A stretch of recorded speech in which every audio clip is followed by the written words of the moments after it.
시리즈 오늘은 욥의 기도입니다.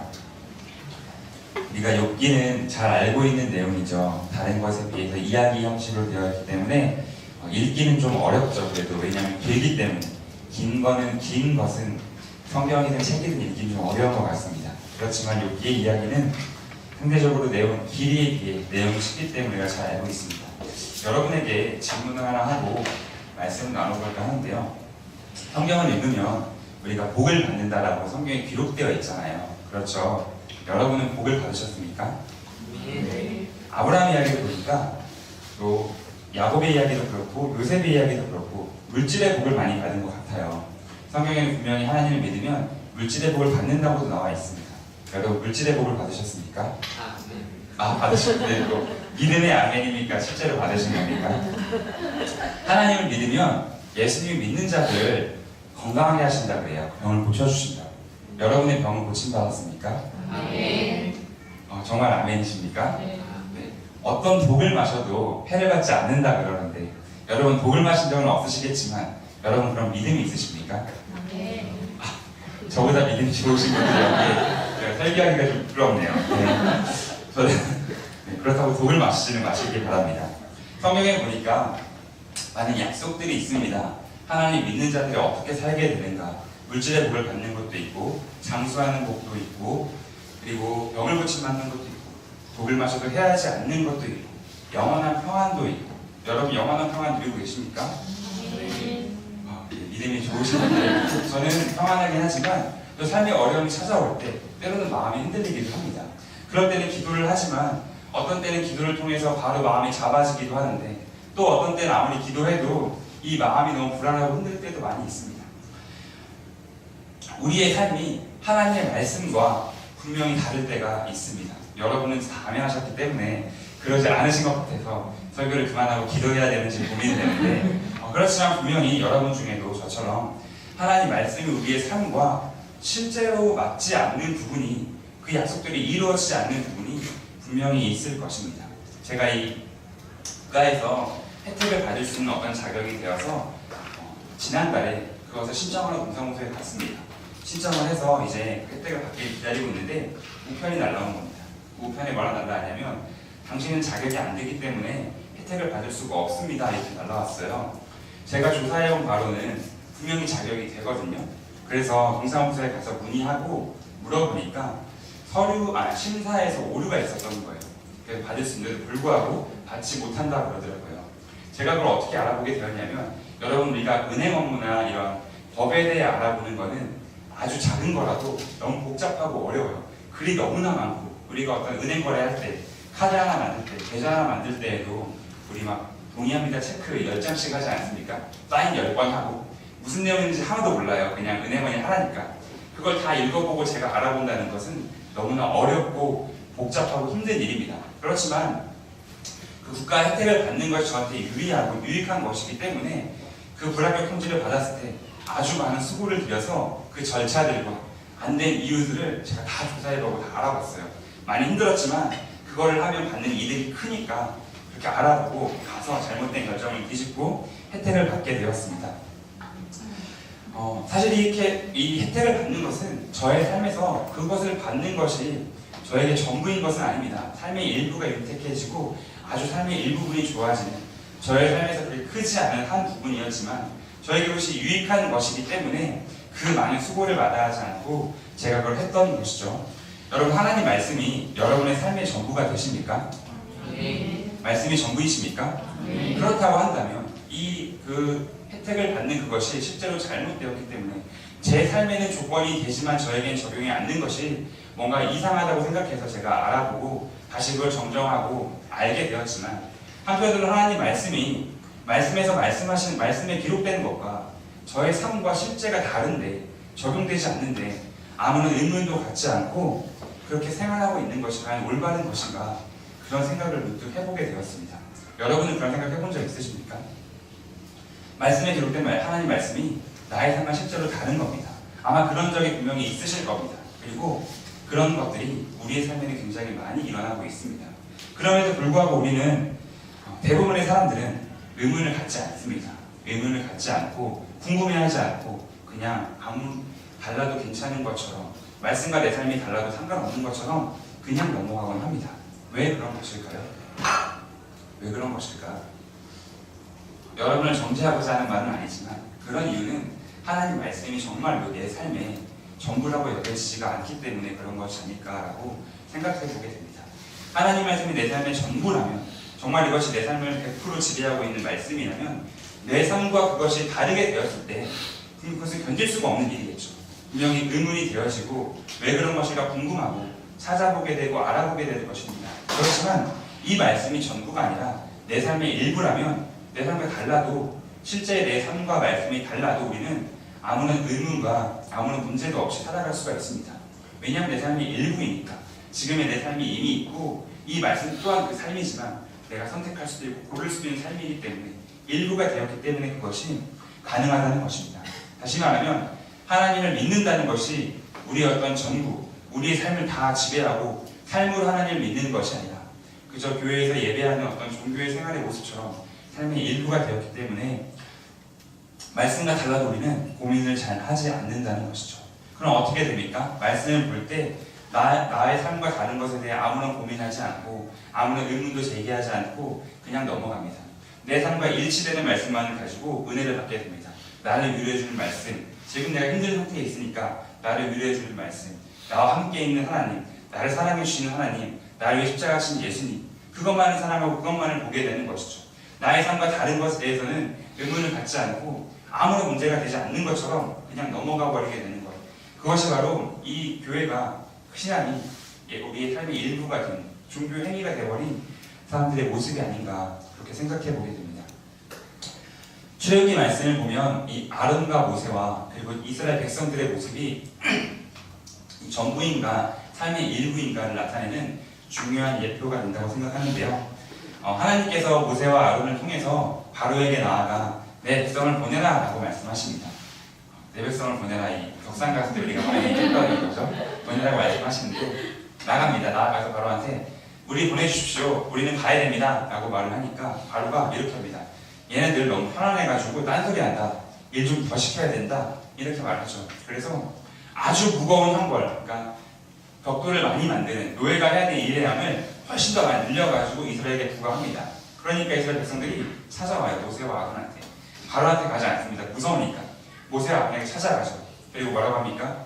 너네들 하나님이 벌 주실 것이다. 이렇게 우리를 힘들게 아니라 하나님이 너네를 벌 주실 것이다 라고 말하는 것이죠.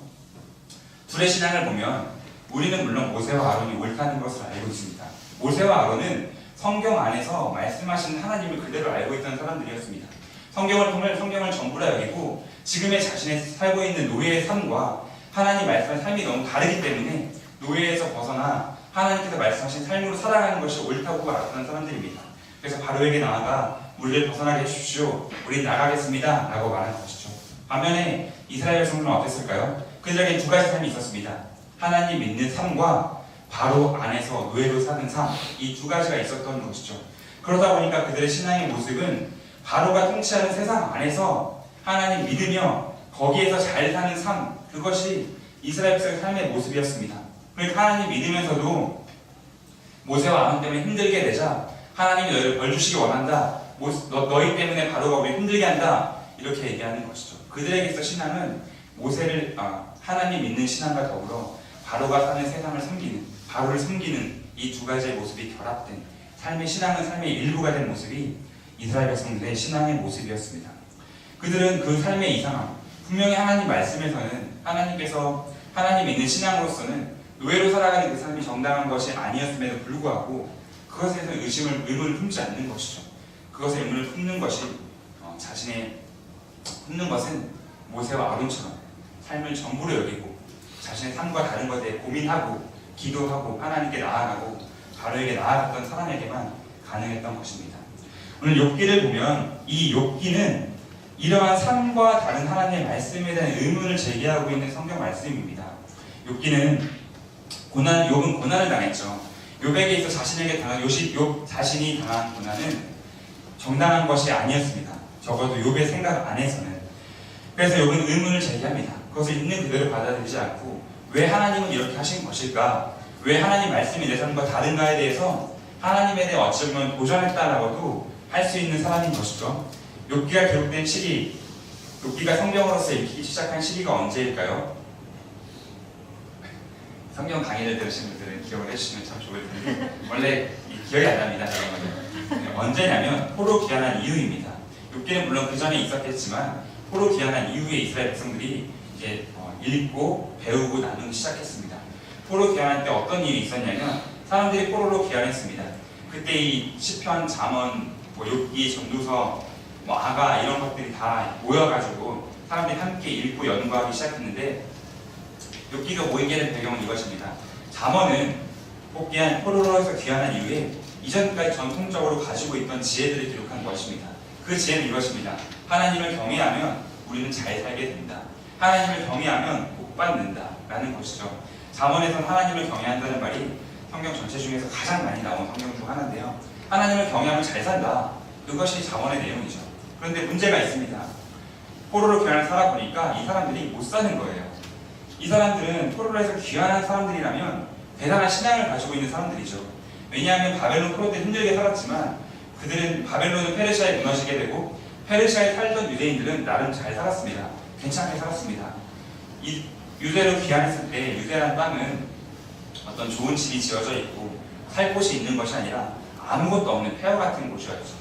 다시 복귀하게 되었을 때에는 이제야 겨우 바벨론을 벗어나 페르시아에서 좀 살만하게 되었는데 그거 다 버리고 유대로 가가지고 다시 집을 짓고 살아야 되는 겁니다. 그러니까 유대로 돌아온 사람들은 신앙이 꽤 좋았던 사람들이었어요. 그런데 그들이 살다 보니까 말씀이 자기의 삶과 다른 거예요. 말씀 안에서는 분명히 하나님 믿으면 잘 산다. 아브라함도 복을 받았고 야곱도 복을 받았고 요셉도 복을 받았다라고 했는데 복귀한 그들의 삶이 너무나 어렵고 힘들었습니다. 우리의 삶과 좀 비슷하죠? 아닙니까? 네, 우리도 잘 산다고 배워갖고 들어왔지만 그것이 틀렸다는 말씀이 아니라 우리의 삶의 현실과 너무나 다를 때가 많다는 것이죠. 저도 어렸을 때 교회를 처음 다녔을 때 저희 목사님께서 그런 설교 자주 하셨습니다. 아브라함 설교 그리고 또 이런 거 헌금을 많이 내면 복 받는다라는 설교. 저 정말 열심히 헌금도 많이 했어요. 근데 재정의 복은 아직까지는 막 이렇게 풍성하게는 받아보지는 못한 것 같아요. 물론 감사하게 체험 항상 많이 받지만 그때 그 돌아온 다음에 사람들이 못 살게 되니까 그때 사람들이 하나님에 대해서 신앙을 가진 사람들이 하나님에 대해 궁금해서 고민하고 탐구하고 연구하면서 같이 읽히고 모으기 시작된 게 바로 욥기라는 책입니다. 욥기. 단순한 성경이 아니라 이 하나님의 삶, 하나님의 지혜가 하나님 말씀이 왜 실제가 되지 않을까를 고민하며 적고 읽고 배웠던 성경. 그것이 바로 욥기인 것이죠. 욥의 내용은 너무 단순합니다. 욥이라는 의인이 있습니다. 욥은 당대의 의인이었다라고 이제 욥은 정말 하나님 앞에 의인이었다라고 나와 있는데 이 욥이 엄청난 고난을 당합니다. 갑자기 몸에 병이 들게 되고요. 자녀는 다 죽게 되고 아내는 떠나가게 됩니다. 정말로 끔찍한 고난이죠. 이런 고난을 당한다면 누가 하나님 앞에 머물러 기도할 수가 있을까? 어쩌면 하나님을 떠나지 않을까 했는데 그래도 욥은 의인이었기 때문인지 하나님 앞에 머물러 기도를 하게 되는 것이죠. 정확히는 이제 불평과 도전이라고 할 수 있겠지만 하게 됩니다. 그때 친구들이 와요. 이 친구들이 조언을 하는데 잔소리라고 봐도 무방합니다. 정말 이 전통적인 지혜를 얘기하는 거예요. 잠언의 지혜. 그러니까 너가 잘못한 게 있기 때문이다. 친구들 3명이 나오는데 3명 다 별로 이렇게 마음을 잘 헤아려주는 친구가 아니었던 것 같아요. 너가 잘못했기 때문이다. 너가 잘못한 게 있기 때문에 너가 고난당하는 거다. 뭐 잘못인지 생각해보고 회개해라. 만약에 우리 형제분들이 이성친구 교제하는 연인에게 이런 말을 이렇게 대한다면 여러분 이별하게 될 것입니다. 꼭 편을 들어줘야 되는데 어쨌든 욥의 친구들은 그러지 않았어요. 너가 잘못했다 라는 것이죠. 왜냐하면 하나님 말씀은 너희가 죄를 지은 벌을 받고 하나님을 따라 살면은 하나님을 경외하면 복을 받기 때문이다 라고 말하는 거예요. 그러면서 친구들이 아무 도움 안 되고 선지자가 와서 어떤 얘기해주고 그러다가 욥이 하나님께 질문을 하니까 하나님이 나타나게 됩니다. 그게 38장의 이야기예요. 이 42장 전에 있는 하나님이 나타나세요. 하나님 등장하셔서 이제 드디어 욥이 하는 질문에 대답해 줄 차례인 거죠. 왜 나에게 이런 고난이 왔습니까? 나는 말씀대로 잘 살았고 성경에 의인이라 기록될 정도로 열심히 율법을 지키며 살았는데 왜 나에게 이런 고난이 다가왔습니까? 라고 하는 거죠. 그 하나님이 등장하시는데 38장 우리가 잠깐 볼까요? 38장 1절에 보면 누가 나타나시죠? 성경에 있는 기록 그대로 보면 누가 나타나죠?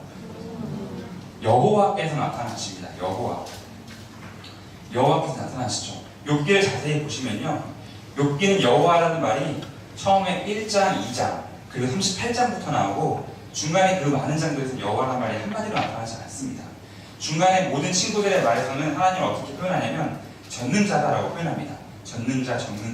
그런데 이 3인칭으로 하나님을 바라볼 때 욥기에서는 여호와라고 표현하고 있는 것이죠. 여호와 하나님은 여호와라는 말은 성경에서 조금은 특별한 의미를 담고 있는 말입니다. 그냥 하나님, 그냥 신 이런 뜻이 아니라 여호와라는 말은 모세가 하나님께 하나님의 이름 무엇입니까? 물어봤을 때 나는 스스로 있는 자다. 그 말이 여호와라는 것이죠. 다시 말하면 이스라엘과 언약을 맺을 때 하나님께서 이스라엘에게 주신 하나님의 이름, 너희들 이렇게 불러라. 하나님이 정말 이름이 있었겠습니까? 그렇지 않겠죠. 이스라엘에게 계시해 주신 나를 그가 허락하신 하나님의 이름이 바로 여호와라는 것입니다. 다시 말하면 여호와는 언약을 맺으시고 언약을 함께 하신 하나님이라는 뜻이죠. 언약에 대해서 뭐 자세하게 다 설명할 수는 없겠지만 이 언약의 특징 하나만 말하면 언약은 약속입니다. 약속은 어떤 기능이 있냐면 약속을 맺은 사람으로 하여금 그 사람의 자유를 제한하는 기능이 있습니다. 약속은 너무나 좋은 것이겠지만 약속을 맺는 순간부터는 거기에 제한되어져 있는 거예요. 약속을 잘 지키는 사람일수록 그것을 지켜야 되는 것이죠. 예를 들어 제가 이 앞에 계신 영매 형제님과 내일 5시에 만나기로 했다라고 한다면 저에게 내일 5시에 준비하는 4시부터는 자유가 없는 겁니다. 내일 뭐든지 할 수 있겠지만 약속을 맺는 순간부터 약속을 지키기 위해선 그 시간대는 자유가 제한되는 것이에요. 하나님에게 있어 언약이라는 그런 것입니다. 우리와 맺힌 언약의 특징 중 하나는 하나님의 자유를 제한하는 거예요. 하나님 우리와 약속을 맺을 필요가 전혀 없는 분이신데 우리를 위해서 우리와 약속을 맺으심으로 하나님의 자유를 제한하셨어요. 이 언약을 신약에서 비슷한 그런 표현이라고 해야 되나요? 비슷한 방식이 무엇이냐면 바로 성육신이라는 사건입니다. 하나님께서 하나님의 아들 예수 그리스도께서 이 땅에 오실 때 인간의 몸을 입고 오셨죠. 그럴 필요가 전혀 없으신 분이 완전한 제한을 주신 거예요. 하나님 언약을 맺은 것도 똑같은 사건입니다. 구약에서의 성육신이라고 볼 수 있어요. 언약을. 왜 그러냐면 완전한 자유를 가진 하나님께서 우리를 사랑하셔서 그 하나님의 완전한 자유에 제한을 주신 거예요. 사람과 언약을 맺으시고 그 약속대로 살아가기로 약속대로 하시기로 하나님께서 결정하신 것이죠. 그러니까 이 언약에 담긴 것은 하나님을 제한하는 것, 그 이면에는 하나님이 우리를 사랑하는 그 하나님의 사랑이 언약에는 담겨 있는 것입니다. 욥은 이 38장까지 오기까지 상당히 많은 불평을 합니다. 우리는 뭐 주일학교 배울 때 욥은 불평하지 않았어요 이렇게 배우기도 하지만 실제로 많은 불평을 합니다. 내가 차라리 태어나지 않았더라면 우리 자녀가 이런 말 하면 얼마나 화가 나겠습니까? 얼마나 수상하겠습니까? 욥은 그렇게 얘기하죠. 차라리 내가 태어나지 않았더라면, 내가 죽었더라면 하나님 나한테 이렇게 하셨습니까? 많은 불평을 합니다. 그때 그런 불평하는 욥에게 하나님 나타나셔서 야, 너 의인 아니었구나 이라는 것이 아니라 여호와 하나님께 나타나셨다. 욥을 사랑하시는 언약을 맺으신 하나님께서 나타나셨다라고 하는 것이죠. 하나님이 이제 욥에게 대답할 차례인데 대답을 안 합니다. 38장부터 보면은 질문만 하세요. 끊임없는 질문만 하십니다. 왜 하나님은 질문만 하실까? 저는 그 예전에 그런 멋진 말을 들었는데 이런 말을 들었어요. 자녀를 정말 사랑하는 아버지, 자녀를 정말 지혜로운 아버지는 자녀가 물고기를 달라고 배고파할 때 물고기를 주지 않는다. 뭘 한다 그러죠? 네, 물고기 잡는 법을 가르쳐준다. 낚시를 좋아하시는 분들이 이제 잘 가르쳐 주실 것 같은데 그게 정말 지혜로운 아버지다라고 그러더라고요. 원하는 것을 바로 던져주는 것이 아니라 그가 스스로 할 수 있게끔 한다라고 하는 것이죠. 이 대화의 화법이나 교수법에 보면은 정말 훌륭한 교수법은 상대방의 답을 던져주는 것이 아니라 그 사람이 스스로 생각하게 하는 것이 훌륭한 교수법이다라고 그래요. 가장 좋은 방법은 질문을 통해서 하는 거예요. 질문을 통해서 그 사람이 스스로 생각해보게 하는 것. 하나님이 38장부터 많은 질문을 하는 것은 욥에게 어떤 정답을 단편적으로 주기보다는 그 질문을 통해 욥에게 깨닫게 하는 것입니다. 만약 하나님께서 욥에게 너가 너의 아내가 도망간 이유, 너의 자녀가 죽은 이유, 그리고 너가 아픈 이유를 설명해 주시면 욥의 마음이 회복이 될까요? 그렇지가 않겠죠. 욥이 스스로 무언가를 깨달아야만 회복이 되는 상황인 것이죠. 하나님은 질문을 하세요. 예수님께도 이렇게 하셨어요. 예수님 이야기 보면요, 제자들이 물어보면 질문만 하십니다. 엄청 많이 하세요. 여러분 예수님이 속 시원하게 대답해 주는 게 많이 없어요. 이 돈 어떻게 해야 됩니까? 그 돈에 그려진 그림이 누구 거냐? 이렇게 누구 그림 그려져 있느냐? 질문하시고 그 외에 수많은 본문에서 예수님은 질문을 하세요. 질문. 그러면서 스스로 제자들이 배우고 깨닫고 느낄 수 있게 하는 것이죠. 하나님도 그러셨어요. 38장에 보면 이 질문이 총 4가지로 정리할 수가 있는데 딱 2개만 하겠습니다. 너무 많이 하면 기도가 계속 내일 지각하실 수가 있으니까 2개만 나누겠는데요. 38장에 나온 질문들은 이 세상에 대한 질문들이에요. 요봐, 내가 이 세상을 지을 때 너 어떻게 지을지 아냐? 어떻게 보면 황당한 질문이기도 하죠. 이걸 어떻게 알 수가 있습니까? 바다의 경계를 내가 어떻게 막을 줄 아냐? 또 별이 얼마나 많은 줄 아냐? 여러분, 별이 몇 개인가요? 정말 많죠, 별. 그 지구에서 관측 가능한 별이 700해라 그래요. 700해. 그 숫자 단위 중에 해라는 단위 있죠. 동그라미가 22개 붙은 게 해라 그래요. 그게 지구에서 관측되는 별만. 그게 어느 정도냐면 우리가 자주 보는 모래 알갱이 있잖아요. 모래 알갱이. 지구에 있는 모든 모래 알갱이의 10배. 그게 지구에서 관측 가능한 별의 개수예요. 지구에서 관측 안 되는 거 말고 관측 가능한. 별이 엄청 많은 거죠. 요백에 물어보는 거예요. 요봐, 별 개수 몇 개인지 아냐? 요백이 대답할 수가 있습니까? 욥은 말합니다. 모릅니다. 모릅니다. 욥이 하나님께 질문을 했지만 욥은 질문할 때 이렇게 질문해요. 하나님, 내가 당한 일이 난 이해가 되지 않습니다. 그러면 하나님께서 말씀하신 걸 분명히 선하게 살면은 복을 받는다 그랬는데 내가 그렇지 않는 걸 보면 하나님 부당하신 것 아닙니까? 그게 욥의 질문의 주장 핵심이었어요. 욥의 불평의 핵심이기도 하고 하나님이 부당하다는 거예요. 내가 아는 지식, 내가 아는 지혜 안에서는 이것이 맞지가 않는데 그럼 하나님 부당한 것 아닙니까? 라고 하니까 하나님이 욥이 얼마나 무지한 자였던가를 알려주고 싶으신 거죠. 그 욥의 지혜가 전부가 아니라는 걸 알려주고 싶었던 거죠. 욥의 대답은 모른다예요. 모른다. 자신의 지혜로 질문했던 것들이 다 모릅니다로 대답하게 된 욥인 것이죠. 이 의문 제기를 통해서 욥은 자신이 궁금해했던 것의 정답을 정확히 알지는 못합니다. 그렇지만 그가 발견하게 된 것은 무엇이냐면 하나님의 강대하심을 발견하게 되었고요. 자기 자신의 무지함을 발견하게 되었어요. 이 2가지를 욥이 질문을 통해 발견하게 되는 것이죠. 저는 이 모른다는 고백에 진정한 은혜가 있다고 생각합니다. 하나님에 대해서 다 아는 것처럼 얘기하는 것은 정말로 무섭고 아주 미련한 것입니다. 교회 안에서도 하나님을 잘 안다고 하는 사람들이 정말 무서운 사람들이에요. 경계하고 조심해야 돼요. 물론 잘 아는 것은 좋은 것이지만 변은 입을수록 고개를 숙인다고 하나님을 알면 알수록 정말 알 수 없는 분이십니다. 알면 알수록 놀라운 분이세요. 알면 알수록 우리가 얼마나 작은지를 깨닫게 되는 거예요. 그렇기 때문에 하나님 알면 알수록 광대하신 분이고 나는 모른다는 걸 알기 때문에 신앙이 깊어질수록 하나님을 알면 알수록 우리가 나의 힘으로 우리의 길을 가지 않고 하나님을 의지하고 하나님의 인도하심을 받게 되는 것이죠. 하나님 가까이 나아갈수록 우리의 부족함을 알게 되는 것입니다. 하나님의 2번째 질문은 무엇이었냐면 동물들의 세계에 대한 질문이었어요. 10가지의 동물들을 얘기하십니다. 지금은 이 동물들이 많이 나왔지만 당시의 동물들은 길들이기 힘든 동물들이에요. 말도 있지만 야생말을 말하는 거고요. 어쨌든 길들이기 힘든 동물, 배에 리어야단 이런 동물들을 말하는데 10가지 동물은 뭐냐면 이제 10이라는 숫자는 완전한 숫자입니다. 완전수. 성경에는 숫자가 되게 중요하죠. 특별히 잠언, 전도서가 맞나? 잠언이나 요한복음 이런 것은 숫자가 굉장히 중요한데요. 계시록도 그렇고요. 목사님이 지난번 이 복음 수장하실 때 질문 하나 하셨던 것 같아요. 사마리아 여인의 남편이 몇 명인가? 복음 수장할 때 맞나요? 여러분 몇 명인지 아십니까? 저는 정확히 몇 명인지는 모르지만 분명히 6명의 남편이 있었습니다. 저는 알고 있지만 지금은 알고 공부했으니까 6명 있었습니다. 근데 이것이 숫자와 관련되어 있어요. 요한복음은 7이라는 숫자가 굉장히 중요한 숫자입니다. 요한복음은 유대교의 불완전함과 예수 그리스도의 완전함을 비교하고 있는 책이거든요. 성경이거든요. 그렇기 때문에 이 불완전한 6의 숫자를 유대교에 많이 사용하고요. 완전한 7의 숫자를 하나님 많이 사용하세요. 요한복음 첫 번째 기적이 가나의 혼인잔치 때 가잖아요. 그렇죠? 불완전한 유대교의 정결례를 비판하는 그 기적 안에서 유대교가 가지고 있던 도랑아리가 몇 개였습니까? 놓여있던 도랑아리가 6개였습니다. 잘 몰라도 요한복음이 뭔가 유대교 그러면 6 찍으시면 한 50%는 맞습니다. 도랑아리였어요. 6개였어요. 여인의 불완전한 삶, 그의 불완전한 남편의 숫자 6명입니다.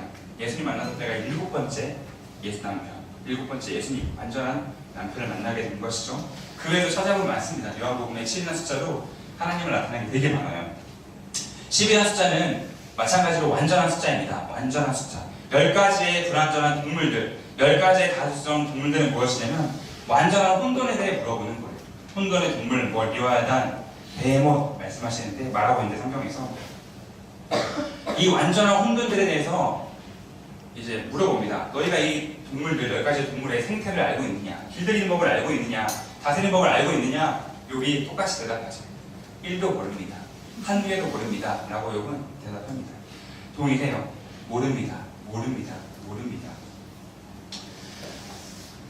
그런데 하나님은 다 알고 계시죠? 하나님은 다 알고 계신 거예요. 그 동물은 어떻게 사는지. 다시 정리하면 이 질문은 욥은 이 세상에 있는 혼돈에 대해서 깊은 혼돈이 아니라 단순하게 사람이 다스릴 수 없는 동물에 대해서도 하나도 몰라요.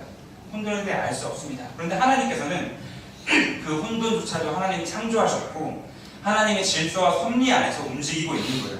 사람들의 지혜로 알 수 없는 세상의 모든 법칙들이 하나님에게는 하나님의 지혜로 이미 이해가 되어지고 다 움직여지고 그것이 하나님의 섭리 안에 있다라고 하나님 말씀하시는 겁니다. 욥이 그러니까 이렇게 말하죠. 모릅니다라고 말하잖아요. 이제 이렇게 말합니다. 나는 비천한 사람입니다. 대답할 수가 없어서 손으로 입을 가리겠습니다. 교만하게 하는 말이 아니라 정말 자기가 비천하기 때문에 하는 말이에요. 하나님에 대해 나는 옳고 하나님이 그릅니다 따지는 사람이 더 이상 말할 수가 없습니다. 내 입을 가리겠습니다. 라고 하는 것이죠. 자기의 지혜로 하나님께 도전했지만 하나님의 완전한 대답이 하나님의 지혜가 그 앞에 서니까 자기의 지혜는 너무나 초라하고 입을 가릴 수밖에 없는 자임을 깨닫게 된 것입니다. 자기가 옳고 하나님을 틀렸다라고 말했지만 그것이 아니라 하나님을 틀렸던 것이 아니라 나의 지혜가 부족했다는 것을 나는 연약한 자였다는 것을 욥은 하나님의 질문들을 통해 깨닫는 것입니다. 이 내용들을 정리하면 언약의 하나님이 등장해서 욥을 사랑하신 하나님께서 수많은 질문으로 이제 욥이 스스로 깨닫게 하시는데 그 깨달음을 통해 욥은 자기의 닥친 고난들을 다 이해할 수 없었지만 하나님의 지혜 앞에서 고난들을 마음으로 받아들이게 되는 것이 바로 이 질문들을 통해 욥이 변화되는 모습입니다. 그리고 42장에 욥이 그 모든 하나님 질문을 듣고 대답하는 것, 하나님에 대한 기도입니다. 그 기도가 이것입니다. 42장 2절에 했던 지금까지 말씀드린 기도가 다 축약되어 있는데요. 42장 2절 말씀 같이 한번 읽어볼까요? 주께서는 못하실 일이 없사오며 무슨 계획이든지 못 이룰 것이 없는 줄 아오니 하나님의 강대하심에 대해 이전의 욥의 태도는 하나님 말씀하신 하나님을 잘 믿으면 경양 복을 받지만 내가 그렇지 않았습니다. 하나님 잘못됐습니다. 라고 말했던 욥의 고백이 바뀝니다. 하나님 모든 걸 할 수 있고 하나님 강대하신 분이십니다. 내가 내 지혜로 하나님 판단했었지만 하나님은 강대하신 분입니다. 라고 얘기하는 것이죠. 3절 말씀에 나옵니다. 무지한 말로 이치를 가린 자가 누구이니까 나는 깨닫지도 못한 일을 말하였고 스스로 알 수도 없고 헤아리기도 어려운 일을 말하였나이다. 자기 자신의 자금을 보게 된 것이죠. 하나님의 강대함 앞에서 우리가 우리 자신의 자금을 보는 것, 우리의 죄성을 보는 것도 마찬가지입니다. 내 죄를 보고 내 업당을 보고 죄책감을 갖는 것이 내 죄를 발견하는 것이 아니라 빛으로 걸어가면 그 빛이 어둠을 밝히는 것처럼 하나님의 강대하심을 보게 되는 사람은 그 은혜의 빛에 의해서 자신의 죄를 보게 되는 것이죠. 내 죄를 파는 것이 아니라 하나님 바라볼 때 사람이 자기의 죄를 보는 것처럼 욥이 하나님의 강대하심을 보니까 자기의 자금을 알게 된 거예요. 자기의 자금, 자기의 고난을 따랐던 것이 잘못했던 것임을 알게 됐던 것이죠. 4절 말씀 내가 말하겠사오니 주는 들으시고 내가 주께 묻겠사오니 주여 내게 알게 하옵소서. 이게 약간 이 한글 성경에 조금 번역이 약간 이상하다고 해야 되나요? 약간 다르게 되어 있습니다. 영어 성경이나 이 원어 성경을 보시면요, 내가 말하겠다는 말보다는 내가 주님께 듣겠습니다 라는 말로 기록되어 있는데요, 이제 내가 듣겠다는 거예요. 더 이상 말하지 않고 말씀을 듣겠다고 욥이 겸손하게 고백하는 것입니다. 지금까지 제가 설명했던 그 욥의 기도의 욥의 하나님의 질문의 내용들이 이 기도 안에 그대로 축약되어 있다는 것이죠. 5절 말씀이 정말 중요한 고백인데요, 우리 5절 말씀 같이 한번 읽어볼게요.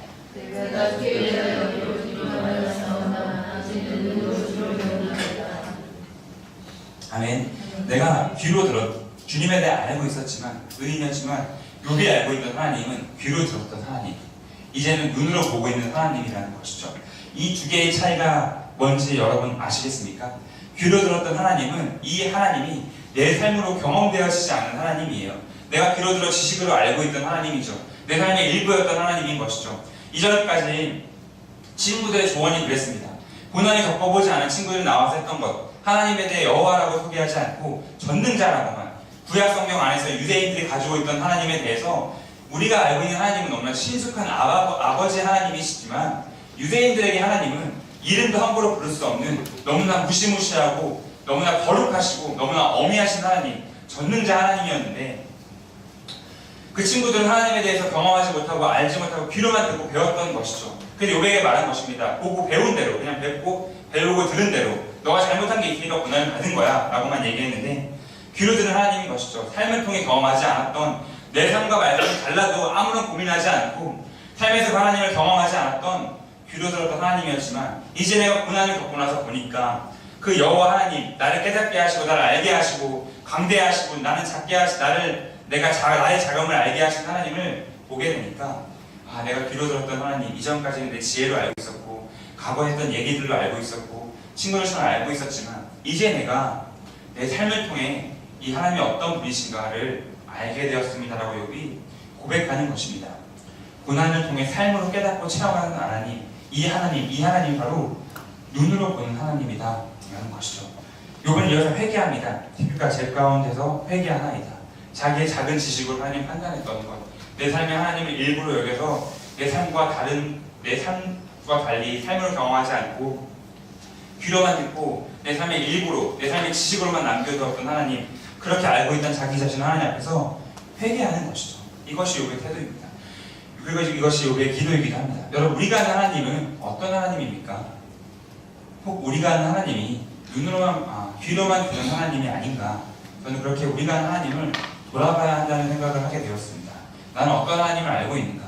하나님 말씀이 내 삶 가운데 실제가 되어지지 않고 내 삶 가운데 다르고 적용이 되어지지 않는데 그럼에도 불구하고 아무런 문제도 가지고 있지 않은 채 그렇게 하나님은 그런 분이시구나라고 그저 귀로만 듣고 머리에만 담고 있던 우리의 신앙이었다면 우리의 신앙에는 어떤 이 욥의 친구들처럼 분명히 어떤 문제를 가지고 있는 것이 아닌가라는 생각을 해보게 됩니다. 저 역시도 성경을 읽으며 너무 이해가 되지 않는 것도 많이 있었고 한편으로 그냥 너무나 많이 넘어간 것이 너무나도 많이 있었습니다. 그런데 그것은 제가 저 자신을 돌이켜보니까 말씀을 나의 전부로 여기지 않았기 때문에 말씀을 일부러 여겼기 때문에 내 삶과 달라도 그저 내 삶의 일부니까 한 부분이니까 내 삶을 두고 그냥 넘어간다는 것을 깨닫게 되었습니다. 혹시 여러분도 저와 같이 그런 경험을 하고 계시다면 우리가 이 욥의 태도처럼 귀로 듣는 하나님이 아니라 내 삶 가운데 실제가 되어진 하나님을 경험하게 되시기를 바랍니다. 그런 하나님의 말씀을 통해서 만나시기를 바랍니다. 그 말씀에 있는 하나님은 이 성경 말씀은 하나님의 진리를 담고 있는 책입니다. 그것은 과거에도 진리였고 오늘날에도 동일한 진리입니다. 우리의 삶 가운데 전부가 되어지는 말씀이고 우리의 삶 가운데 실제가 되어지는 말씀입니다. 이 말씀이 내 삶 가운데 적용되어져서 말씀으로만 살아가게 되기를 바랍니다. 뒤에 말씀 조금만 더 읽고 마칠게요. 우리 7절 말씀 한번 보겠습니다. 7절 함께 읽어보겠습니다. 여호와께서 욥에게 이 말씀을 하신 후에 여호와께서 대만 사람 엘리바스에게 이르시되 내가 너와 내 두 친구에게 놓아두니 이는 너희가 나를 가리켜 말한 것이 내 종 욥의 말같이 옳지 못함이니라. 아멘. 한 선생님의 묵상에서 이런 나눔을 하셨어요. 예수님이 성별세를 내는 거에 대해서 이제 노동을 하지 않으시잖아요. 베드로를 시켜가지고 물고기 잡아가지고 거기서 돈 빼오시잖아요. 돈 빼오시는데 이러시는 거죠. 이거 반칙 아닙니까? 라는 질문을 하시더라고요. 이거 반칙 아닌가? 노동을 해서 다 같이 정당하게 해야 되는데 참 신선했던 것 같습니다. 예수님이 반칙하셨다. 그럴 수 있을 것 같다 싶기도 하더라고요. 저는 그 생각이 참 뭐라 할까? 그 생각을 가지고 저에게 질문했다는 게 참 놀라운 이 욥과 같은 신앙의 태도가 아닌가라는 생각을 해봤습니다. 사실 어떻게 보면 정말 사소하고 여러분이 잠깐 웃은 것처럼 웃고 넘길 수 있는 일이지만 예수님 반칙한 게 왠지 신기하기도 하고 궁금하기도 하고 뭔가 이상하기도 하니까 또 노동에 대한 지금 궁금증이 있기 때문에 이 말씀이 어떻게 적용해야 될까를 고민해 본 것 같아요.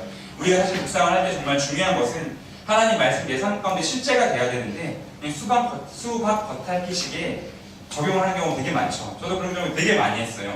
하나님 잘 만드셨구나. 쓰레기 버리지 말아야지. 잘 하셨구나. 길 가는 쓰레기 하나 주워서 버려야겠다. 내 삶에 그냥 선한 행동 하나쯤으로만 적용하고 하나님에 대해 깊이 고민할 난적이 굉장히 많았는데, 우리는 이 하나님의 말씀에 대해서 우리가 잘못된 생각 중 하나는 무엇이냐면 맹목적으로 믿어야 된다는 잘못된 생각을 하고 있어요. 근데 하나님 말씀은 우리가 맹목적으로 믿는 것이 아닙니다. 그러니까 여러분 오해하지 마세요. 이 부분만 잘못 들으면 오해가 될 수 있는데, 맹목적으로 그냥 아무것도 모른 채 무조건 진리니까 믿는다가 아니라 이 안에 담겨진 하나님의 말씀을, 하나님의 진리를 우리가 발견하고 내 삶 가운데 적용할 수가 있어야 되는 것이죠. 제가 여러 번 설교한 것 중 하나, 설교한 내용들이 하나님 말씀은 그 시대를 담고 있고 시대에 적용된 진리이다. 그래서 종과 성전의 이야기 같은 것이 하나님이 종이 있는 것을 좋아하는 것이 아니라 그 당시에 문화 안에 진리가 들어간 거니까 그 안에 종을 사랑하고 성전에게 잘하는 그 진리를 발견하고 우리가 적용해야 된다고 얘기했던 것처럼, 하나님 말씀 안에 담긴 진리를 발견하고 내 삶에 적용하는 그것이 되게 중요한 것이죠. 그러기 위해선 이 말씀이 사실 우리에게 다가오기에는 2000년이라는 시간이 우리에게 있기 때문에 이 안에서 진리를 발견한다는 게 어려우니까 의문을 가지고 또는 의문을 가지고 하나님께 질문하고 하나님 앞에 말씀을 도전하는 것이 굉장히 필요한 신앙의 자세, 욕과 같은 자세다라고 여러분에게 말씀드리고 싶습니다. 여기서 하나님께서 말씀하시는 것이 너희 친구들은 옳지 않다. 욥에게 말씀하시는 것, 욥의 말같이 옳지 못함이다. 이 말은 뭐죠? 친구들은 틀렸고 욥은 옳다라고 하는 거예요. 친구들은 맹목적인 신앙을 가졌던 사람들이죠. 욥의 고난에 대해 함께 고민하지 않고 하나님 말씀과 하나님의 이전까지 배웠던 신앙들은 병행하면 못 받으니까 욥 너가 잘못한 거야. 맹목적인 신앙. 욥은 잘못한 게 없는데도 그렇게 맹목적인 신앙을 가진 사람들이지만 너희들은 옳지 않다. 맹목적으로 아무런 고민도 가지지 않은 채 그저 들었던 거, 귀로만 들은 거 그대로 믿는 너희들, 삶의 일부로 살아간 너희들은 옳지 않다라고 말씀하시고, 반면에 욥은 하나님께 불평도 하긴 했지만 하나님의 말씀으로 도전하고 앉아서 말씀을 듣고 기도했던 욥에게 하나님께서 욥은 옳은 사람이다. 그 신앙의 자세가 옳은 것이다라고 욥에게 하나님이 말씀해 주시는 것입니다. 8절에 뭐라고 말씀하시냐면 너희 친구들은 욥이 중재하지 않으면 너희는 구원받을 수 없다라고 너희 용서를 말하는 거예요. 욥의 그 하나님 앞에 말씀으로 도전하고 질문하고 말씀을 삶의 전부로 삶의 적용을 살아가는 사람을 통해서 이 교회 사람들에게 은혜가 흘러가게 됩니다. 여러분 주변 사람들에게 은혜가 흘러가게 돼요. 이 친구도 하나님 말씀 8절 말씀에 보면 욥이 너희를 위하여 기도하지 않으면 너희 용서받을 수가 없다. 내 기뻐할 수 없다라고 말하는데, 욥이 말씀을 전부로 살면 사람이 중재함으로 기도함을 통해 그 친구들이 용서받고 다시 하나님께 나올 수 있는 길을 얻게 되는 거예요. 말씀을 전부로 사는 사람을 통해서, 말씀으로 삶에 적용하는 사람을 통해서 하나님의 복음이 흘러가게 되어 있는 것입니다. 귀로만 듣고 지혜로만 가는 것이 아니라 삶으로 말씀을 고민하고 적용하고 그 삶을 살아가는 사람을 통해 그 삶을 통해 복음이 흘러가는 것이지, 우리가 지혜를 배우고 신앙생활을 열심히 하고 교회를 열심히 출석한다 그래서 복음이 흘러가는 것이 아닙니다. 말씀을 우리의 삶의 전부로 여기고 여러분 삶으로 적용하셔서 여러분의 삶을 통해 복음이 흘러가기를 바랍니다. 여러분의 가정에, 여러분의 회사에, 또한 여러분의 교회에도 동일하게 흘러가기를 간절히 바랍니다. 여러분 뵙겠습니다. 하나님께서 우리에게 주신 복음은 하나님의 전부였죠. 왜 아들을 주셨을까? 예수님이 하나님의 아들이라는 표현은 우리에게 주신 표현이죠. 정말 하나님은 어떤 하나님의 아내가 있는 것이 아니니까 아들을 이렇게 낳은 것이 아니잖아요. 우리가 생각하는 아들이 아니라 우리에게 주시는 그 하나님의 완전한 성자 하나님은 우리에게 표현해 주실 때 이제 아들로 표현해 주셨는데, 그 하나님의 아들, 왜 아들로 하셨을까? 그 전부를 내어주신 거예요. 아들을 내어준다는 것은 전부가 아니면 불가능하죠. 아니, 전부를 내어줄 수 있어도 자녀를 내어줄 수는 없겠죠. 그 아들을 내어주셨습니다. 하나님의 복음은 전부를 내어주시기 때문에 마찬가지로 우리도 그 복음을 받는 것은 우리의 전부여야만 가능한 것이죠. 일부러는 받을 수가 없어요. 여러분, 우리가 선물을 줄 때 정말 귀한 선물을 준비해서 누군가에게 주었을 때 그 사람이 너무 좋아서 너무 이렇게 기뻐하고 좋아하고 받으면 주는 우리도 줄 마음이 나겠죠. 근데 제가 꼭 선물을 주는데 그 사람이 뭐야 이거 주세요 이러면 이렇게 주려다가 다시 이렇게 선물을 뒤로 감추고 돌아가지 않을까? 그러지 않을까요, 여러분? 세배를 할 때 너무 이렇게 사랑하는 아이가 세배를 잘하면은 이렇게 세종대왕이 나올 수는 있겠지만, 이 아이가 막 대충대충 세배하고 막 그러면 세종대왕이 들어가고 누구죠? 율곡 이희 선생님인가? 세계 이양 선생님이 나올 수도 있겠죠. 이건 세배 때는 이양이지만 어쨌든 하나님께서 주시는 우리 전부를 주셨기 때문에, 그 아들 전부를 주셨기 때문에 마찬가지로 우리도 그러한 태도, 우리의 전부인 태도가 아니면 그 비밀을 알 수가 없는 겁니다. 그 마음을 알 수가 없는 거예요. 하나님의 진리를 전부로 주신 그 마음을 전부로 받지 않으면 이해할 수가 없는 것이죠. 하나님의 말씀 우리 삶의 전부로 받아들여서 내 삶에 이게 정말 전부가 된다면 삶과 실제가 되지 않는 복음에 대해서 고민해보고 왜 그런 것일까 기도해보고 물어보고 진지하게 연구하는 태도가 우리에게는 필요합니다. 그러한 의문의 기도의 결론이 바로 오늘 욥의 기도입니다. 이 욥의 기도를 따라 우리도 욥의 신앙을 본받고 하나님의 기뻐하시는 하나님이 전부된 삶을 살아가게 되시기를 예수님의 이름으로 부탁드립니다. 함께 기도하겠습니다.